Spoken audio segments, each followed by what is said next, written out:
সারা ভারতবর্ষের গুন্ডাবাজি দাঙ্গাবাজদের মহানায়ক হয়ে আপনারা উঠতে পারতেন না। বিজেপি এখন পরিবারতন্ত্রে ঢুকে গেছে, আর বিজেপি কেন কেন এই ব্যক্তিগত আক্রমণ, কেন ব্যক্তিগত আক্রমণ হচ্ছে, কেন তারা মিথ্যের আবর্জনা ছড়াচ্ছেন? ওনারা কারা যারা পরিবারতন্ত্র সম্পর্কে কথা বলছেন? অধিকারী তন্ত্রের ব্যাপারে কিছু বলবেন কি অমিত শাহজি? বললেন না তো, কই শুনলাম না তো আপনার কাছে। ওনারা কেন গুজব এবং আবর্জনা ছড়াচ্ছে শুনে নিন। মমতা ব্যানার্জির পরিবারের কেউ মুখ্যমন্ত্রী হতে আগ্রহী নন। মমতা ব্যানার্জিকে মুখ্যমন্ত্রী করেছে বাংলার মানুষ, তার দীর্ঘ আন্দোলন তার জন্য। এবং পশ্চিমবাংলায় সিঙ্গুর আন্দোলন বলুন, চমকাইতলা বলুন, খড়গপুর বলুন, এই গড়বেতা বলুন, যখন অযোধ্যা হিলসে শিডিউল ট্রাইব 11টা মেয়েকে সিপিএম এর হারমাদরা খুন করেছিল তখনকার আন্দোলন বলুন, যেখানে যান না কেন, যে আন্দোলনের কথা বলুন না কেন, নন্দীগ্রামের আন্দোলনের কথা বলুন না কেন, নেতৃত্ব দিয়েছিলেন মমতা বন্দ্যোপাধ্যায়। যদি কাণ্ডারি কেউ হয়ে থাকে তাহলে হচ্ছেন মমতা বন্দ্যোপাধ্যায়। মমতা বন্দ্যোপাধ্যায়ের নামে লাখো লাখো মানুষ ছুটে গেছে। যদি সেখানে অত বড় নেতাই জন্মাতো ভাই, তাহলে তিনি 1996 সালে হারলেন কেন? উনি 2001 সালে হারলেন কেন? উনি 2004 সালে হারলেন কেন? অধিকারী ছাড়া যদি কেউ যদি না হয় তাহলে 2004 সালে কেন হারলেন পার্লামেন্টে লক্ষণ সেটের বিরুদ্ধে? ব্যক্তিগত আক্রমণ এবং পরিবর্তন নিয়ে আমরা আক্রমণ করতে চাই না।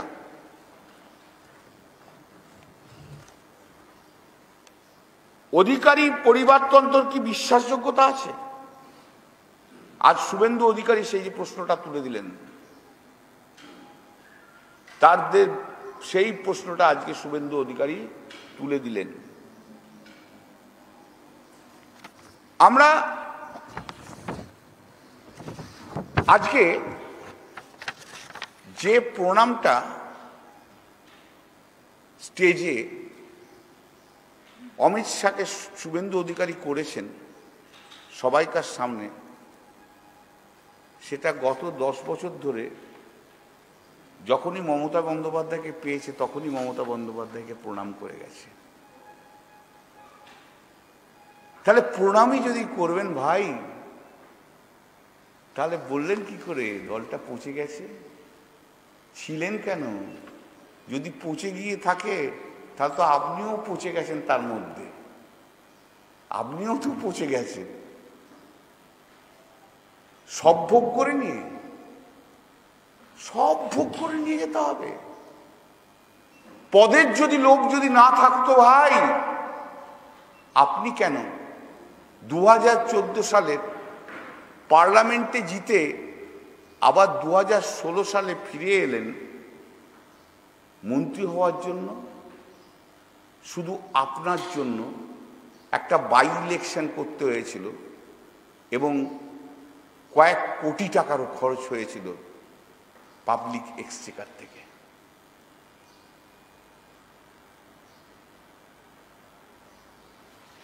আমরাও জানি হলদিয়া, তমলুক, কন্টাই সেই কন্ট্রাক্টরদের রাজার রাজাকে আমরাও জানি। একদিন যেমন লক্ষণ শেঠের ইশারা না হলে তমলুক হলদিয়াতে পাতা নড়ত না। আপনিও কিন্তু সেই জায়গা করে দিয়েছিলেন যে আপনার ইশারা ছাড়া তমলুক হলদিয়া কাঁথিতে কোনো পাতা উল্টো হতো না, গাছের পাতা। আপনি সেই জায়গা করেছেন, তাহলে আপনি ছিলেন কেন? আপনার কি হয় ধরে নিতে হবে যে আপনার ব্রেনের প্রসেসটা, থিঙ্কিং প্রসেসটা অত্যন্ত অত্যন্ত স্লো, এত স্লো যে আপনার বুঝতে বুঝতেই 10 বছর লেগে গেল। তা যদি না হয় তাহলে বুঝতে হবে যে আজকে দল পরিবর্তন করার জন্য, নিজের ডিফেন্স নেওয়ার জন্য পর পর পর পর দাঁড়িয়ে মিথ্যে কথা বলে গেলেন। আর শুনে রাখুন, আপনাকে আমি অনুরোধ করছি, ওই বুলেট প্রুফ গাড়ি নিয়ে 30খানা সিআইএসএফ নিয়ে দয়া করে একটু নন্দীগ্রামে আবার দাঁড়াবেন। সিটটা কিন্তু চেঞ্জ যেন করবেন না, নির্বাচনে আমরাও বুঝিয়ে দেব। মিডিয়াকে নিয়ে, মিডিয়ার সামনে, মিডিয়াকে নিয়ে নয়, মিডিয়ার সামনে, কাগজের সামনে বড় বড় বক্তৃতায় হয়তো ঝড় তোলা যেতে পারে, গরম গরম কথা বলা যেতে পারে, কিন্তু 2021-এর মেয়ের যে ঝড় উঠবে, সেই ঝড় আকাশ থেকে মাটি পর্যন্ত শুধু মমতা আর মমতা, মমতা আর মমতা, মমতা আর মমতা। শুনতে হবে আপনাকে, সেদিন শুনতে হবে। আরে মেদিনীপুর কলেজ স্কুলের ওই মাঠে আমি খেলতাম ভাই, কত লোক হয় আমার জানা আছে। ক্লাস 5 থেকে ক্লাস 8 পর্যন্ত আমি খেলতাম, ওখানে ফুটবল খেলতাম আমি। কত লোক হয় আমার জানা আছে মেদিনীপুর কলেজ স্কুলে। সেই মাঠও কিন্তু ভর্তি করাতে পারেননি আপনি। এবং পশ্চিমবাংলার বিভিন্ন প্রান্ত থেকে শুভেন্দু অধিকারীর লোকরা, যারা শুভেন্দু অধিকারীকে এখনো ফলো করে আজকে জয়েন করেছেন, তারা প্রচুর লোক নিয়ে গেছে, তাও মাঠ ভর্তি হয়নি। তাহলে মেদিনীপুরের কোনো লোক ওখানে ছিল না, মেদিনীপুরের বেশি লোক ছিল না, বাইরের লোক, বাইরের লোক, বাইরের লোক। আপনি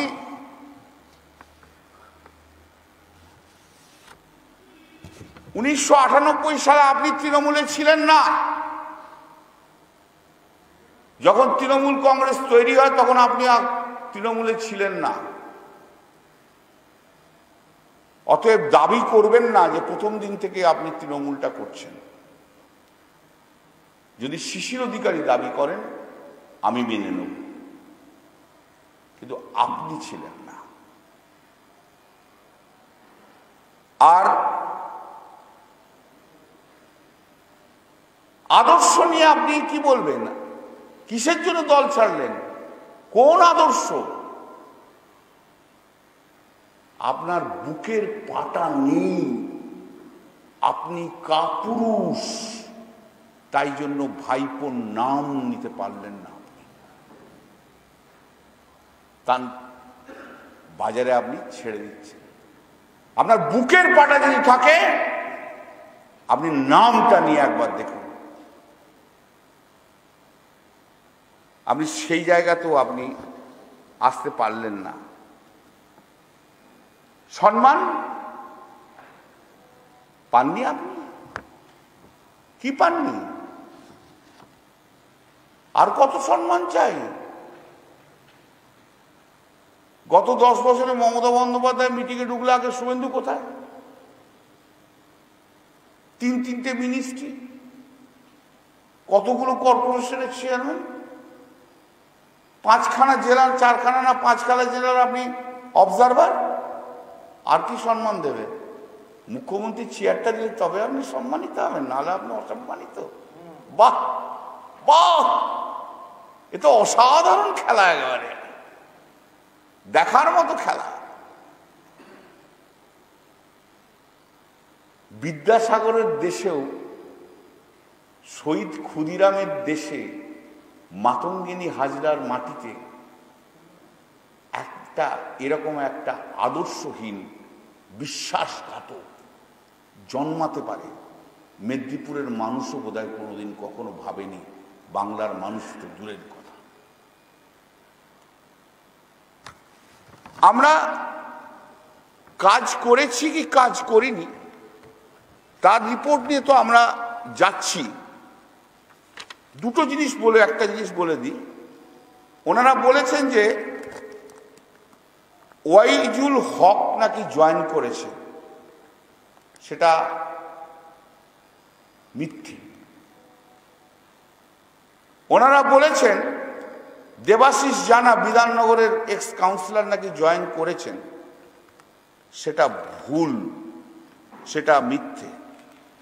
কৃষকদের কথা আপনি বলছিলেন অমিত শাহজি, মমতা বন্দ্যোপাধ্যায়ের কৃষক বন্ধু, মমতা বন্দ্যোপাধ্যায়ের কৃষক বন্ধু 2019 সালের মধ্যে 46.92 লক্ষ কৃষককে 2642 কোটি টাকা আর্থিক সহায়তা প্রদান করেছে।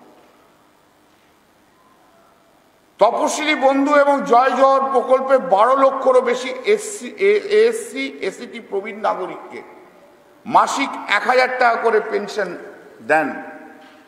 চাকরি, মমতা বন্দ্যোপাধ্যায়ের সরকারের অধীনে 1 কোটি কর্মসংস্থান তৈরি হয়েছে। অতিমারির সময় বেকারত্ব 40% হ্রাস পেয়ে যখন দেশে 24% বৃদ্ধি পেয়েছে। দক্ষতা উন্নয়নের জন্য উৎকর্ষ বাংলা, দক্ষতা ম্যাপিং এর জন্য কর্মভূমি, উদ্যোক্তাদের ঋণ এবং ভর্তুকি সরবরাহ সহজ জন্য কর্মসাথী সহ একগুচ্ছ প্রকল্প। বিদ্যুৎ, রাস্তা, গ্রামীণ সড়ক উন্নয়নে বাংলা 1 নম্বরে গত 10 বছরে 1.18 লক্ষ কিলোমিটার গ্রামীণ সড়ক নির্মিত করেছে। আবাসন, 39,009 কোটি টাকা ব্যয়ে বাংলা আবাস যোজনায় গ্রামীণ অঞ্চলে মানুষদের জন্য 33.7 লক্ষ গৃহ নির্মাণ করেছেন। কন্যাশ্রী, 67.29 লক্ষেরও বেশি মেয়েকে শিক্ষার জন্য 6,720 টাকা আর্থিক সহায়তা করেছেন। কন্যাশ্রী জাতিসংঘের শ্রেষ্ঠ পুরস্কার পেয়েছে। শুভেন্দুবাবু, আপনার লজ্জা লাগলো না একটুও যে উন্নয়ন হয়নি বলে গেলেন? তাহলে আমি আপনাকে প্রশ্ন করি, আপনি তো ট্রান্সপোর্ট মিনিস্টার ছিলেন, মমতা বন্দ্যোপাধ্যায় যে স্কিম করেছিলেন সেফ লাইফ সেফ ড্রাইভ, কি আপনি কি আনসাকসেসফুল ইমপ্লিমেন্ট করার জন্য? আপনি কি অদক্ষ? আপনি কি অদক্ষ ছিলেন যে আপনি এই জায়গায় আপনি বলে গেলেন? আমরা আজকে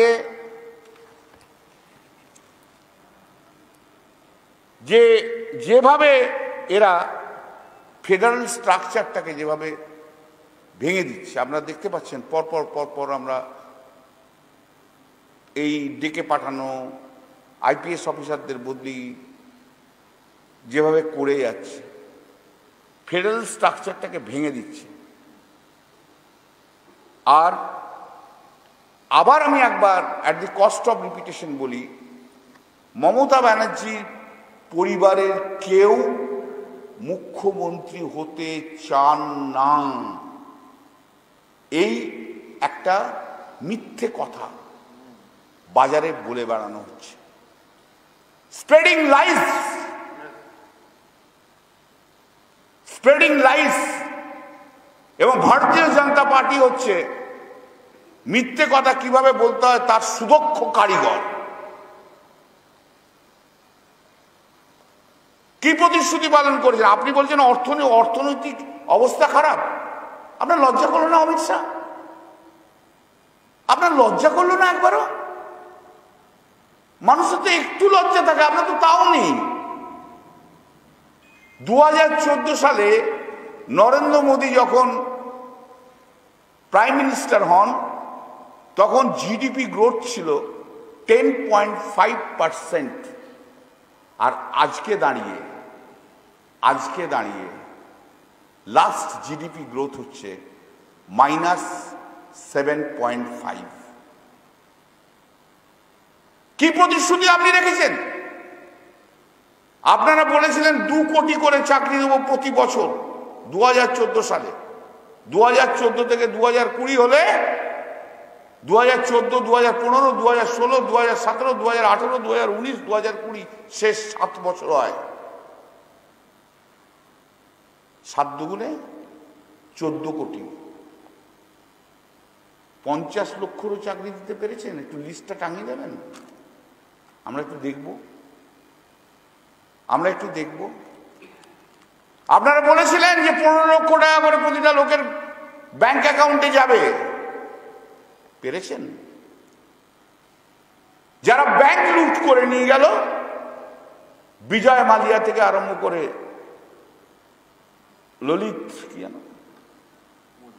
ললিত মোদী, কই তাদের তো আজও পর্যন্ত ভারতবর্ষে ফিরিয়ে আনতে পারলেন না। কত বড় অপদার্থতা আপনাদের কেন্দ্রীয় সরকারের, কত বড় অপদার্থতা! ছি! শুধু কাঁধ ঝাঁকিয়ে, হাত ঝাঁকিয়ে মিথ্যে কথা একের পর এক শুধু মানুষকে বোকা বানিয়ে দিয়ে গেলেন। কিছুদিন আগে প্রধানমন্ত্রী এমনভাবে, আপনারা মিডিয়ার মাধ্যম দিয়ে আমরা শুনলাম, প্রধানমন্ত্রী বললেন যে ভ্যাকসিনের জন্য আমরা মিটিং করতে হবে সমস্ত চিফ মিনিস্টারদের সঙ্গে। সবাই ধরেই নিল ভ্যাকসিন এসে গেছে। সমস্ত চিফ মিনিস্টারের সঙ্গে ভার্চুয়াল মিটিং হলো, 6 ঘন্টা মিটিং হলো। মমতা বন্দ্যোপাধ্যায় বললেন যে আমরা তৈরি, শুধু বলো কবে দেবে ভ্যাকসিনটা আর কি টাকা লাগবে। সারা ভারতবর্ষের সমস্ত মুখ্যমন্ত্রীরা বক্তব্য দেওয়ার পর যখন ওনাকে বলতে বললেন, নরেন্দ্র মোদী বললেন ভ্যাকসিন কবে আসবে আমি কিন্তু জানি না ভাই, বলতে পারবো না, ভ্যাকসিনের দাম কত হবে ভাই আমি বলতে পারবো না। এই হচ্ছে নরেন্দ্র মোদী। আর তোলাবাজি, আপনাদের মতো তোলাবাজ কে রয়েছে? সব বেচে দিয়েছেন। এয়ার ইন্ডিয়া বেচছেন, কোল ইন্ডিয়া বেচছেন, বিএসএনএল বেচছেন, কৃষক বেচছেন। বেচে যান, চল সব বেচে দিই, করে খাই, আমরা শুধু করে খাই। আপনারা হচ্ছেন সবচেয়ে বড় corrupted political party, not only in India, শুধু ইন্ডিয়ায় না সারা বিশ্বে আপনারা হচ্ছেন সেই জায়গায়। আপনাদের এই ফ্লপ মিটিং আজকে ভারতবর্ষে বাংলার মানুষ দেখে নিয়েছে। এবং শুনে রাখুন, যিনি বলেছেন তাকে বলছি 3 অঙ্কে পৌঁছতে পারবেন না, যিনি বলেছেন শুনে রাখুন, মাথায় রেখে দিন, 50টাও আপনি পেরোতে পারবেন না। আর মমতা বন্দ্যোপাধ্যায় 210-এর উপর সিট নিয়ে আবার 3য়বারের মতো মুখ্যমন্ত্রী হবে। শেষ করব শুধু একটা সেন্টেন্স দিয়ে। মমতা বন্দ্যোপাধ্যায়ের দুয়ারে সরকার, মমতা বন্দ্যোপাধ্যায়ের health insurance card, Swasthya Sathi card, 5 lakh টাকা পর্যন্ত বিনা পয়সায় ট্রিটমেন্ট ক্যাশলেস, এবং 2021 জুন পর্যন্ত বিনা পয়সায় রেশন, ফিরে এলে সারা জীবনের রেশন যে ফ্রি হবে। এই সব প্রতিশ্রুতিগুলো দেখে লক্ষ লক্ষ মানুষ আজ মমতা বন্দ্যোপাধ্যায়ের পিছনে রয়েছে, লক্ষ লক্ষ মানুষ আজ দৌড়চ্ছে, লক্ষ লক্ষ মানুষ আজ মমতা বন্দ্যোপাধ্যায়কে 2 হাত তুলে আশীর্বাদ করছে। আর বঙ্গ বিজেপি খ্যাপা ষাঁড়ের মতো ঘুরে বেড়াচ্ছে সারা পশ্চিম বাংলায়। সেই খ্যাপা ষাঁড়ের দলে আজ অনেকগুলো ঢুকেছে, অসুবিধা কিছু নেই, কারণ তারা কেউ তাদের নিজের জন্য যেতে নেই। আরে 294টা সিটে 2016 সালে নির্বাচনের সময় মমতা বন্দ্যোপাধ্যায় বলেছিল আমি 294টা সিটের আমি ক্যান্ডিডেট। যেদিন নন্দীগ্রামেও মিটিং করেছিলেন মমতা বন্দ্যোপাধ্যায়, সেদিনকে ওই একই কথা বলেছিলেন। শুভেন্দু বাবু, সেদিন কেন সাহস হয়নি আপনার উঠে দাঁড়িয়ে বলার দিদি আপনি ক্যান্ডিডেট নন, এখানকার ক্যান্ডিডেট আমি, মাটি তৈরি করেছি আমি, আপনি নন। সেই ক্ষমতা রাখেননি কেন আপনি? সেই ক্ষমতা রাখেননি কেন আপনি? ভোগ করেছেন। আর আপনি কি বলছেন? আমরাও তৈরি। অনেক বড় বড় বক্তৃতা দিয়ে আছে, সব গেছে। আমরাও তৈরি বাংলার মাটিতে, রাজনৈতিকভাবে আমরাও তৈরি রয়েছি। শুধু মমতা বন্দ্যোপাধ্যায় যে কাজ করেছে তার সাফল্য, সেই সাফল্য দেখিয়ে মমতা বন্দ্যোপাধ্যায়কে আবার তৃতীয়বারের জন্য মুখ্যমন্ত্রী করব। চ্যালেঞ্জ রইল আপনাদের কাছে, পারেন যদি আটকান, চ্যালেঞ্জ আপনাদের কাছে রইল। যারা বড় বড় বক্তৃতা দিয়ে গেছেন, চ্যালেঞ্জ রইল। আমি তো কোনো ওদের মতো উল্টোপাল্টা কথা বলতে পারবো না, বলবোও না। আর আমার কাছে যে সমস্ত ভিডিও আছে, সে সমস্ত ভিডিও দেখলে তার মুখের ভাষা, যিনি বিদ্যাসাগরের দেশের লোক বলেন, তার মুখের ভাষা শুনলে কিন্তু সবাই কিন্তু চমকে যাবে। এই মানুষটা মুখ্যমন্ত্রীর দাবিদার, যার মুখ দিয়ে এই ভাষা বেরোয়। সেই ভিডিও কিন্তু আমার কাছে এখানে রয়েছে। ধন্যবাদ। Yes. Just 1 second. Let him finish the English, please. No, 1 second. Let him finish the English. Yeah. 2 minutes, 3 minutes. Just 3 minutes. 3 minutes. Today,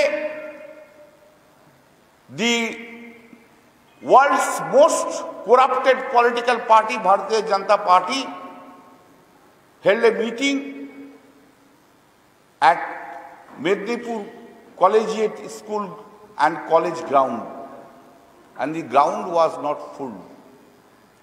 People did not turn up. And when Mr. Dilip Ghosh has started his speech, people started to leave. And when Amit Shah has started, 3 or 4 sentences said, people were leaving the place. And Amit Shah was compelled to say that, Jara suno bhaiya. তাই জন্য less than even his appeal did not accepted by the people. People had left the place. People were taken from various districts at Mednipur. No local people was present there. No local people was present there. It was a flawless meeting, completely flawless. Amit Shah ji has said several lies, garbage of lies. They are looting, they are destroying the farmer's right. He's talking about the farmer. All over India we can see how the farmers are fighting against the farmers' bill. Even this, against this agitation of the farmers, BJP went to Supreme Court. The Honorable Supreme Court said it is their fundamental right. Therefore, this fighting is going on. Entering into any farmer house and taking lunch does not establish that you are pro-farmer. May have. This is one of the method you adopt always. It doesn't matter. You have no one from the family of the Mamata Banerjee has claimed that he or she would be the next chief minister. These rumors, canards are being spread by the Bharatiya Janata Party itself. Bharatiya Janata Party itself. Sir, who is the minister? That minister in the central government, that whose son within 5 years increased his asset from 58 lakhs to 30 crores. We want to know the source of income. Will you disclose? Will you kindly disclose? I'm sure you don't have the guards to disclose that. Only when you became this Home Minister of this country, you made your son as the Secretary of BCCI under pressure. In everywhere political pressures are there. Everywhere political threats are going on. Everywhere where the opposition is there, they are using the central agencies for picking up, arresting, etc. And thoroughly, they want to just finish the opposition at any cost, any cost. What is the ideology, Mr. Adhikari, Shubhendu Adhikari? You have left. You for continuously 10 years, you have criticized the Narendra Modi government at a stretch. Today you are joining this party. Then I have to take it that for the sake of enjoying the benefit of the post of the ministers or member of the parliaments, you are attacking them. I have to take it that. Or you are telling you are a #1 liar of the state of West Bengal. Just in the state of in Midnapur district, which is the birthplace of Ishwar Chandra Vidyasagar, Matangini Hazra, Shahid Khudiram, have never thought that a betrayer like Shubhendu Adhikari will burn in the Midnapur district itself. Never anybody thought. একটা করে একটা हिंदी में बोलिए একজন ভাই একজন हम देखते पाচ্ছি अच्छा हिंदी में बोलना होगा भैया सानाज ताजा टीवी ठीक है ना ठीक बोला ना आज जो मीटिंग हुआ है मिदनापुर का ग्राउंड में वो मीटिंग फ्लॉप मीटिंग है आदमी नहीं थे और जब दिलीप घोष ने शुरू किया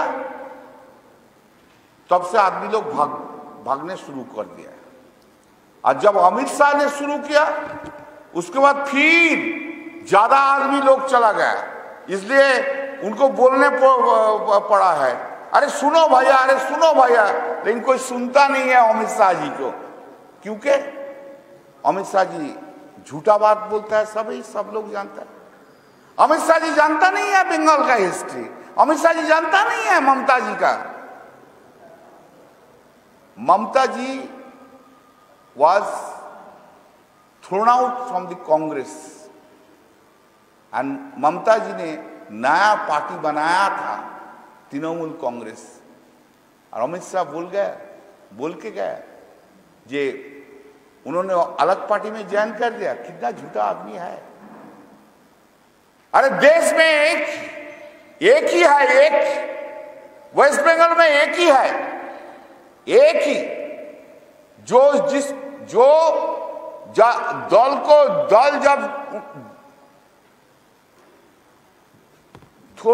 क्या बोलता है दल जब उनको फेंक दिया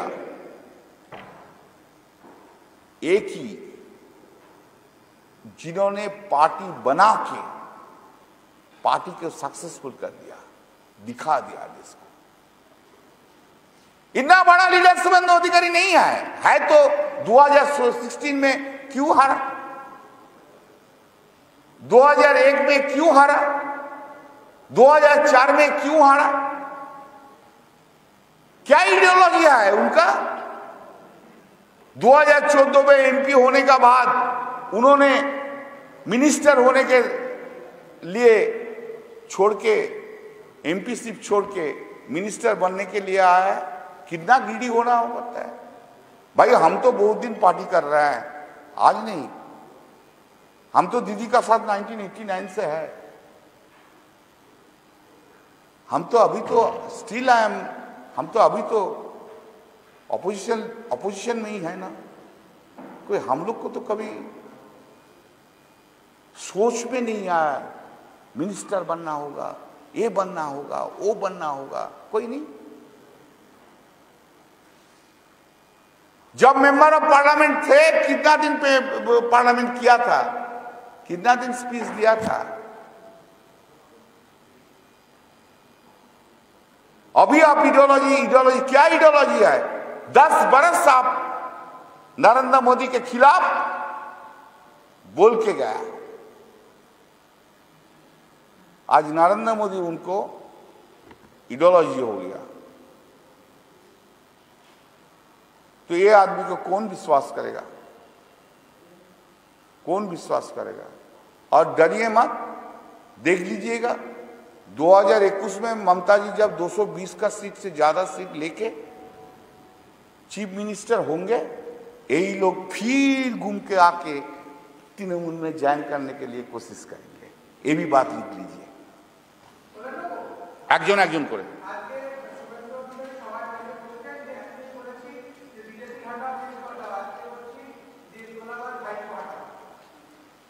এই যে ব্যক্তিগত আক্রমণ, ওনার তো সৎ সাহস হলো না ভাইপোকে নামটা নেওয়া। আমার প্রথম কথা, ওনার মায়ের নাম তো গায়ত্রী অধিকারী, উনিই তো বললেন মা শেখায়নি যে যদি কাউকে নামে অভিযোগ করো তার নামটা নিতে হবে। নামটা নেওয়ার মতো তো ক্ষমতা ওনার হলো না। উনি একবার নামটা নিয়ে দেখুন না। আমিও বলছি, আমরাও এবার থেকে তমলুক, হলদিয়া এবং কাঁথি, এই যে কন্ট্রাক্টরদের যে র্যাকেট চলছে, সেই কন্ট্রাক্টরদের র্যাকেটের যে মাস্টার, তাকেও আমরা শেষ করব রাজনৈতিকভাবে। আমরাও দেখব কেমন র্যাকেট চালাতে পারে। সেকেন্ড,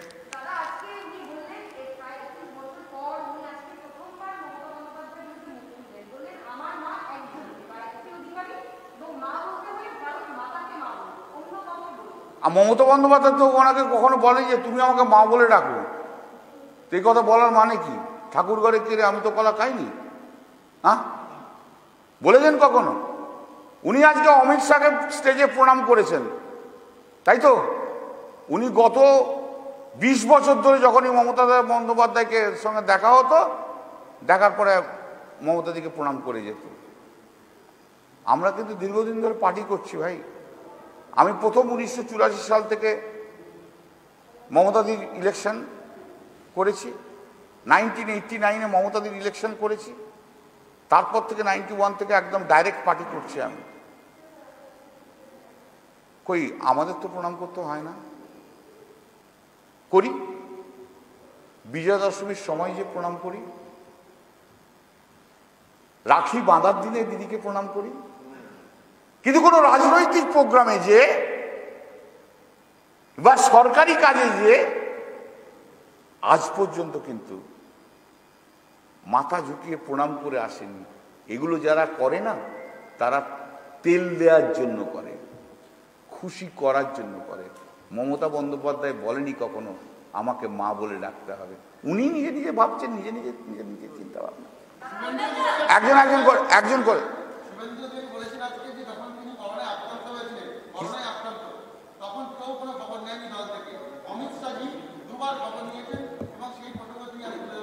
ভালো প্রশ্ন করেছেন ভাই। এই সঙ্গে একটু আর বলে দিচ্ছি, আপনারাও লিখে নিন, আপনার লাইভ চলবে না নিশ্চয়ই এখন। খুব ভালো প্রশ্ন করেছেন। উনি একটি অসম্ভব মিথ্যে কথা বলেছেন, ওনার সর্বস্তরে মিথ্যে। আমি খুব হার্ড এক্সপ্রেশন ইউজ আজ করতে চাইছি না, অনেক হার্ড এক্সপ্রেশন এর জন্য করা যেত, কিন্তু উনি একটা কথা বলে গেছেন। কিন্তু অমিত শাহ যখন ছোট্ট ঘরে থাকতো, তখন অমিত শাহর সঙ্গে ওনার যোগাযোগ ছিল, উত্তরপ্রদেশের নির্বাচনের সঙ্গে ওনার যোগাযোগ ছিল। তাহলে অমিত শাহের সঙ্গে যোগাযোগটা কিন্তু তলে তলে দীর্ঘদিন ধরে ওনার ছিল, দীর্ঘদিন ধরে ওনার ছিল। আমি এই কথাটাই আমি মমতাদিকে বোঝাতে পারিনি। আমার এটা দুঃখ, আমার এটা দুঃখ। আমাকে কেউ বিশ্বাস করেনি সেদিন। আমাকে বিজেপির কোনো এক সাংসদ তার মোবাইল দেখিয়ে বলেছিল গত বছর ডিসেম্বর মাসে শুভেন্দু অধিকারী যে 3টে SMS দেখিয়েছিল, টেক্সট দেখিয়েছিল, অমিত শাহর সঙ্গে দেখা করিয়ে দাও, অমিত শাহর সঙ্গে দেখা করিয়ে দাও, অমিত শাহর সঙ্গে দেখা করিয়ে দাও। আমরা দেখা করেছেন? বলো না, অমিত শাহ দেখা করতে চায় না।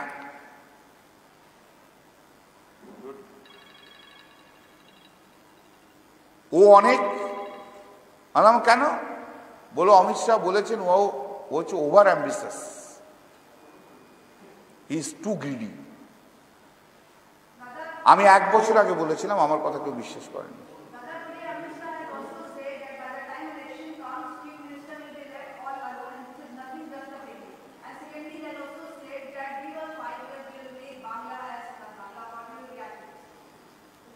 Amit Shah doesn't understand the reality of the West Bengal politics at all. He doesn't know. Information are fed by some unscrupulous persons of the BJP to him, and therefore on the basis of that he has said this. You can record, you can write, third time again Mamata Banerjee will come. You have seen also wherever the Mamata Banerjee has gone, lakhs and lakhs people were running after her. People are having confidence, inbuilt confidence within Mamata Banerjee.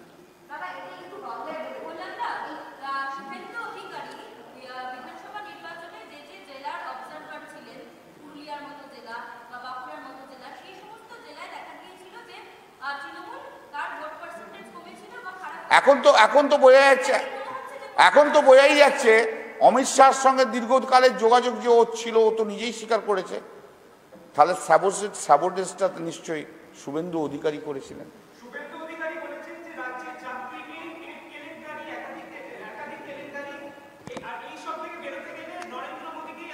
তো এত যখন কেলেঙ্কারি ছিল, ওনার কি বোধোদয়টা এতদিনে হলো ভাই? Either ওনার বুঝতে,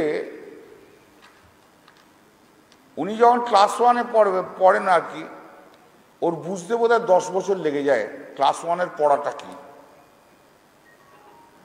আর না হলে উনি বেমালুম মিথ্যে কথা বলছেন। চাকরি, মমতা বন্দ্যোপাধ্যায়ের সরকারের অধীনে 1 কোটি কর্মসংস্থান তৈরি হয়েছে। ট্রান্সপোর্ট ডিপার্টমেন্টে কত চাকরি দেওয়া হয়েছে জিজ্ঞেস করুন না। তবে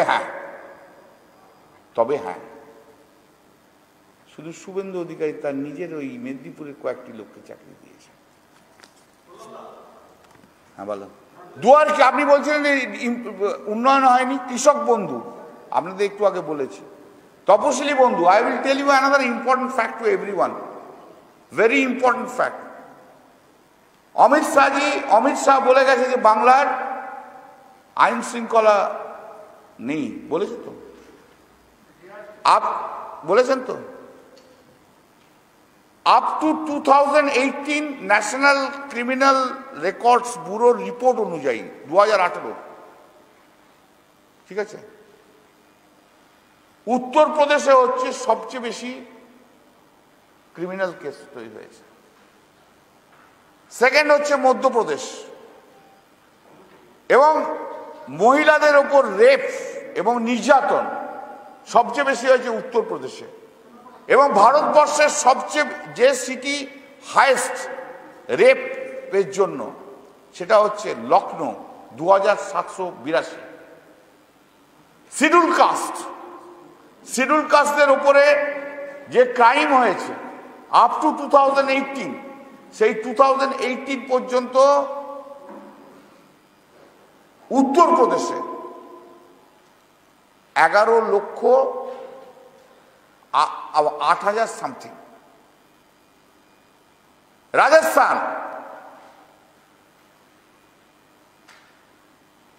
সরি 11 লক্ষ না, 11,800 something. Rajasthan 5,000 something.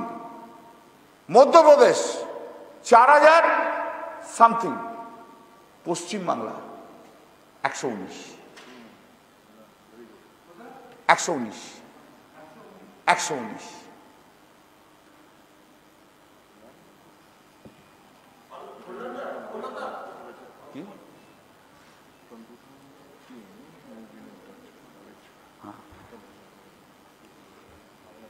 This is very clear from the statements of Mr. Subhendu Adhikari that he was in touch with Amit Shah since 2014. Amit Shah যে আজকে শুভেন্দু অধিকারীর স্টেটমেন্ট থেকে পরিষ্কার 2014 সাল থেকে অমিত শাহর সঙ্গে তার যোগাযোগ ছিল। আমরা জায়গাটা কিন্তু ধরে ফেলেছিলাম, তাই দল অবজারভারের পোস্টার তুলে দিয়েছে। তা নাহলে কিন্তু 2021-এর ঠিক নির্বাচনের আগে পিছনে কত বড় ছুরি মারত আপনারা বুঝতে পেরেছেন। এবং শুভেন্দু অধিকারী যে জেলায় অবজারভার ছিল, মাত্র 2-1টা সিট ছাড়া আর কোনো সিট আসেনি।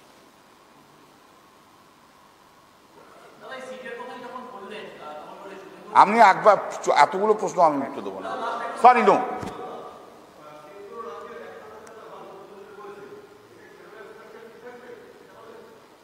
ভারতবর্ষ তো ওভাবে হয় না, ভারতবর্ষের সংবিধান ওই কথা বলে না। উনি সংবিধানও পড়েননি, সংবিধান সম্বন্ধে ওনার কোনো জ্ঞানও নেই, জান না। মানুষ যাকে চাইবে সেই দল রাজ্যে ক্ষমতায় আসবে।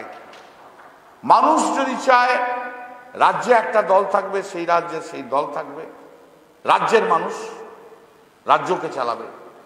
আর সারা ভারতবর্ষের মানুষের মেজরিটি যদি চায় যে একটা দল থাকবে এবং অমুক একটা দল থাকবে, সে সারা ভারতবর্ষ চালাবে, তাহলে সারা ভারতবর্ষ সে চালাবে। That's all, thank you.